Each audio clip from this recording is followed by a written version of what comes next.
Hola, ¿cómo están? Mi nombre es Cristian Quesada y hoy vamos a hablar del instrumento público, específicamente los documentos protocolares. Como podemos ver en la ilustración, los documentos protocolares son las escrituras públicas, las actas notariales y las protocolizaciones.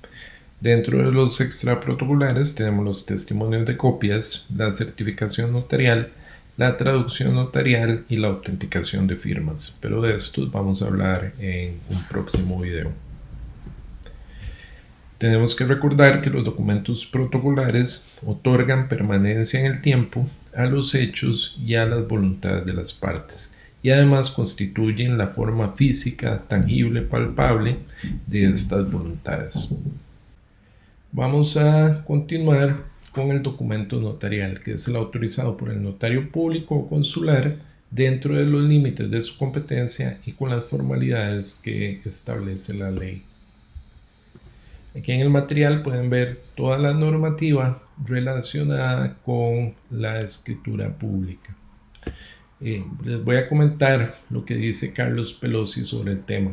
El notario no puede, con su sola intervención, producir el instrumento público. Uno por uno, todos sus movimientos están reglados.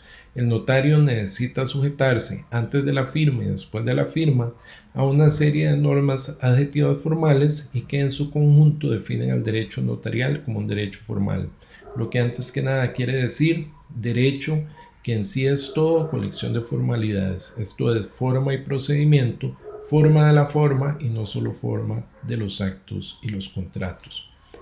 Vamos a referirnos también a algunas características del documento público notarial. La primera es que goza de fuerza de plena prueba. Esta es una presunción de autenticidad hasta que se demuestre su falsedad. En el artículo 45, inciso 5 del nuevo Código Procesal Civil, se habla de la forma en la que tienen que impugnarse los documentos notariales o todos los documentos cuando estos forman parte de un proceso civil. Y esto es después de presentar la demanda o en la réplica de la reconvención. Y también en su párrafo segundo habla de el valor que se le va a dar a las sentencias dictadas por los tribunales penales sobre la falsedad del documento.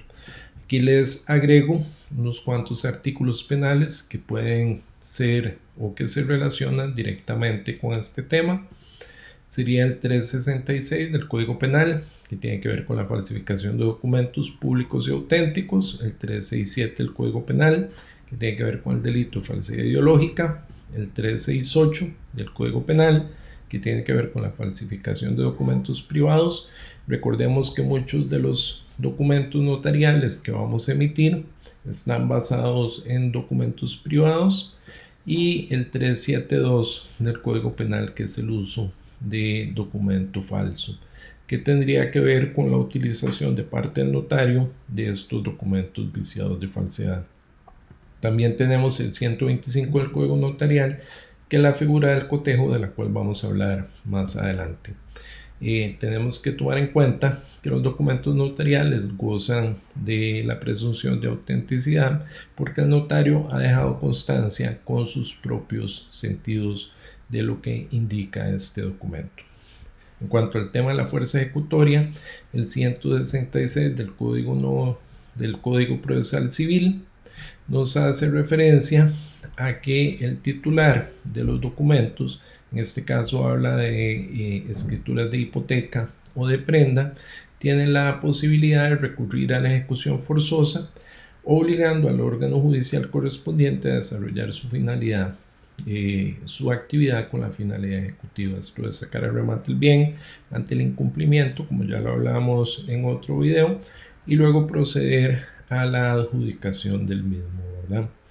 Tenemos que recordar que en el 126 está regulado todo lo relacionado con la nulidad absoluta de los actos notariales, en el 127 con la nulidad relativa y en el 128 hablamos del valor que tiene que tener,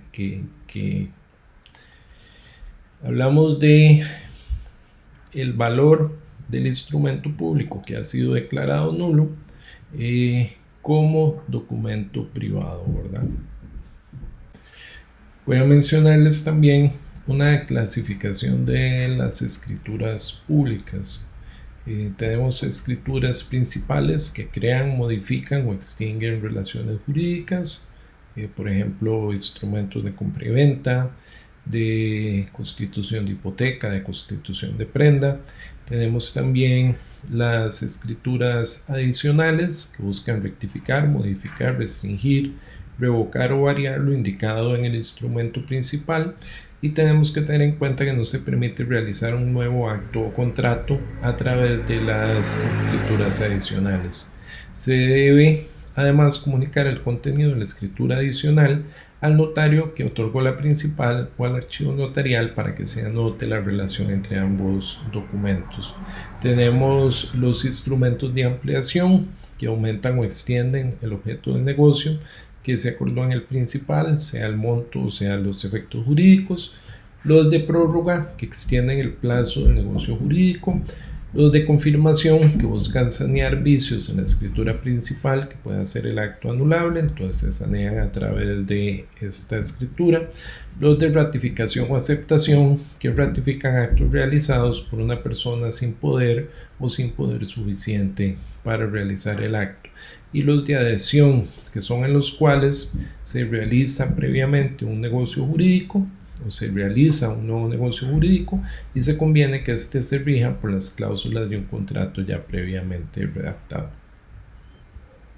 Vamos a continuar con el tema de las actas notariales. Tenemos que por medio de las actas notariales se comprueban hechos, sucesos o situaciones que consten o ocurran ante el notario. También se hacen constar notificaciones, prevenciones o intimaciones. Dice don Germán Mora que el acta es el instrumento idóneo para constatar un evento, hecho o suceso, acontecimiento del cual a solicitud de parte el notario tenga conocimiento y provoque su fe pública por haberlo presenciado. Tenemos que recordar que estamos también en cuanto a las actas notariales regidos por el principio de legalidad y que no se puede dejar constancia o realizar actuaciones en estas actas que vayan en contra de lo que establece el ordenamiento jurídico. En los comentarios del video les voy a incluir esta jurisprudencia del Tribunal de Notariado en el cual se determina que el notario levanta en forma ilegal un acta ya que lo hace sobre mensajes telefónicos, ¿verdad? Y se determina que es ilegal porque transgrede el secreto de las comunicaciones tutelado en el artículo 24 de la Constitución y en el artículo 12 de la Declaración Universal de Derechos Humanos del Hombre. Dentro de los requisitos que los encontramos en el artículo 102 del Código Notarial, tenemos que tiene que llevar una introducción en la cual deberá hacerse constar a solicitud de quien se procede y el motivo por el cual interviene el notario. Se indicará la representación sin necesidad de comprobarla, solo lo que indique la parte interesada.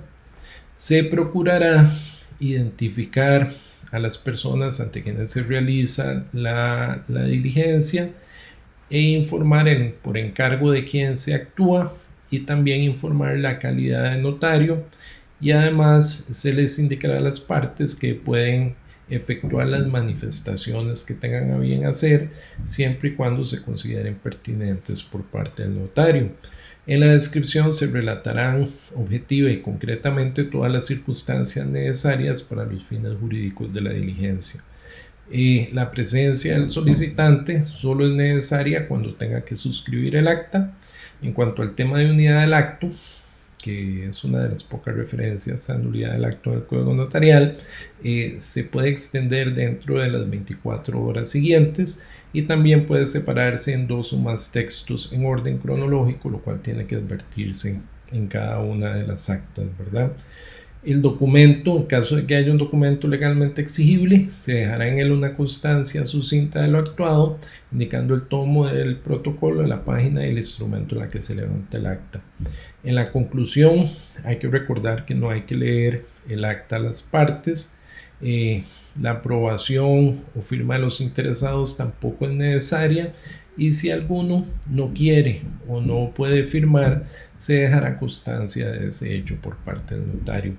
En cuanto a si hay informes o juicios de profesionales, peritos y otros, se permiten sobre los hechos comprobados, indicando el nombre, las calidades, y además estos peritos deberán firmar el acta. Siempre y cuando haya diligencias relacionadas con personas, entonces se practicarán donde ellas se encuentren y su respuesta se consignará en el acta, ¿verdad? Y si en el lugar indicado por el interesado no se encontrare persona capacitada para entenderse con la diligencia, o si el notario público no fuera atendido, se dejará constancia de esas circunstancias. Voy a comentarles sobre los tipos de actas notariales. Hay actas de presencia o comprobación, que la encontramos en el 104 del Código Notarial, que comprueba la existencia, condiciones, calidades o funciones de una persona, el estado de una cosa, los hechos, las fechas, los sucesos o las circunstancias que presencia el notario. Hay actas de referencia, que recogen las declaraciones o relatos de los testigos y peritos sobre hechos que presenciaron o sobre los cuales emiten un criterio técnico o profesional, y pueden ser del propio rogante u otras personas, ¿verdad? Hay actas de notoriedad, que hacen constar la notoriedad de un hecho o situación y la fama pública o reputación de personas que son reconocidas socialmente. Actas de requerimiento, donde se le solicita a alguien sin fuerza coercitiva el hacer, el no hacer o entregar algo. Actas de depósito, en el cual se hace constar el depósito de un bien. Incluyo aquí también las actas de notificación. Sí, tenemos que recordar que las actas de notificación es una actuación no protocolar del notario, pero sí, con esa salvedad la incluyo aquí en los tipos de actas, ¿verdad? Estas están reguladas por la Circular 110 del 2012 del Consejo Superior del Poder Judicial, y a través de estas el notario costarricense tiene competencia de efectuar notificaciones judiciales dentro del territorio del país o en el exterior cuando se trate o cuando tenga que ver esta notificación con un proceso que se tramita en nuestro país. Tenemos que recordar que el notario notificador tiene que considerar el régimen de prohibiciones aplicables incluidas en el inciso C del artículo 7 del Código Notarial. Finalizamos con el tema de las protocolizaciones. La protocolización es la incorporación al protocolo que hace un notario de documentos, actas, piezas privadas o judiciales, y lo encontramos regulado en el 105 del Código Notarial. En toda protocolización tenemos que recordar que el notario debe conservar en el archivo de referencias copia del documento o el acta o la pieza a la que se refiere la intervención. Esto lo encontramos regulado en el 47, en el 107 y en el 110 del Código Notarial. Cuando se realizan protocolizaciones de libros, folletos y gráficos, no es necesario copiarlos íntegramente y basta una reseña de lo que se está protocolizando. En cuanto a los efectos de protocolizar documentos privados, tenemos que recordar que eso no les confiere el rango de escrituras públicas ni permite la inscripción en los registros, salvo en los casos permitidos por ley. Por ejemplo, la protocolización de un contrato privado de arrendamiento no significa que el mismo se pueda inscribir. Para inscribir un contrato privado de arrendamiento hay que constituirlo con todos los requisitos de ley como instrumento dentro del protocolo. No basta la protocolización del mismo. En un proceso judicial, el documento notarial de protocolización será insuficiente para fundar un derecho real y se requerirá a la parte la presentación del original. En el artículo 45, inciso 8 del Código Procesal Civil nuevo, encontramos lo que se refiere a la razón de fecha cierta, y se especifica que la fecha cierta de un documento privado se contará con respecto a tercero a partir de la muerte de alguno de los firmantes. Obviamente, si muere alguno de los firmantes, entonces tuvo que haberse emitido el documento antes de su muerte. La presentación ante cualquier oficina pública para que tome parte para que forme parte de un expediente con cualquier fin. Puede ser ante el Registro Nacional, puede ser ante el Poder Judicial, la presentación ante un notario a fin de que autentique la fecha en la que se presenta. Andan vendiendo huevos también, que me estaba saliendo esta grabación. Vamos a ver. Ya se fueron la vendedora de huevos. Salud, la vendedora de huevos. Finalizamos lo de la razón de fecha cierta con un comentario de que si el tercero al tiempo de contratar tuviera conocimiento de la existencia del documento, no podrá rechazarlo con el pretexto de que no se incluía el documento dentro de estos 3 casos. Si él tenía conocimiento, entonces se toma en cuenta la fecha cierta del documento. Bueno, finalizamos el tema de los documentos protocolares. Estoy muy contento porque por primera vez el video me quedó del tamaño que me esperaba, no fue demasiado largo. Si la información resultó de interés para ustedes, no olviden darle like y suscribirse al canal. Que estén muy bien.